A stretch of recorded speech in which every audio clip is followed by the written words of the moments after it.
Hello guys, দেখো এটা কি বলো তো, এটা হলো মুড়ির মোহা। তো দেখো আমি বানিয়েছি কেবল। তো সকালবেলা গিয়েছিলাম খেজুর গাছের রস আনতে।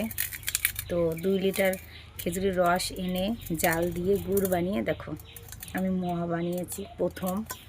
তো কেমন হয়েছে গাইস তোমরা একটু বলবে।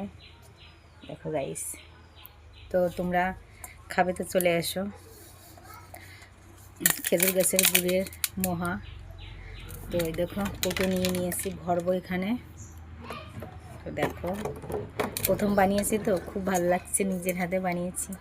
মেয়েকে দেবো, মেয়ের বাবাকে দেবো খেতে, খুব মজা হবে তাই না? তো খুব আনন্দ লাগছে বানাতে পেরেছি। আমি ভাবিছি যে বানাতে পারবো কি পারবো না, তো হয়েই গেল। তো কোনো কাজ এর জন্য ভয় পেতে হবে না, সব কাজে চেষ্টা করলে পারা যায় তাই না? দেখো চলো আমি কোটোয় এখন রাখবো। তো দেখা যাক এই কোটোয় ভরবে কি ভরবে না, তোমরা ভিডিওটা দেখতে থাকো। দেখো গাইস আমি ভরে নিচ্ছি। তো আমার এই ভিডিওটা কেমন লাগলো অবশ্যই বলবে। ভিডিওটা ভালো লাগলে কি করতে হবে তোমরা তো জানো, লাইক, সুন্দর একটা কমেন্ট, আর আমার নতুন নতুন ভিডিও দেখতে হলে অবশ্যই সাবস্ক্রাইব করে পাশে থাকতে হবে আমার।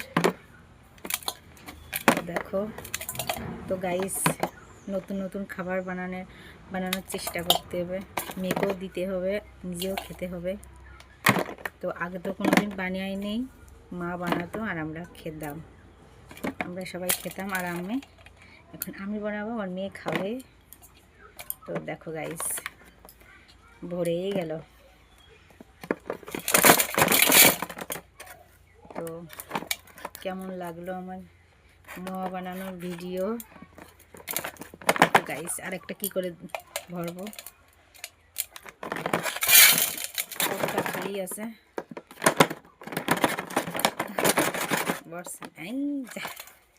ভরে গেল। তো গাইস ভরে গিয়েছে। তো দেখো আমার মোহা। তো সেই সেন্টটা হলো খেজুর গাছের রসের গুড়ের সেন্ট। মোহা খেতে দারুণ দারুণ। তো চলো তোমরা ভালো থেকো, সুস্থ থেকো, টাটা গাইস।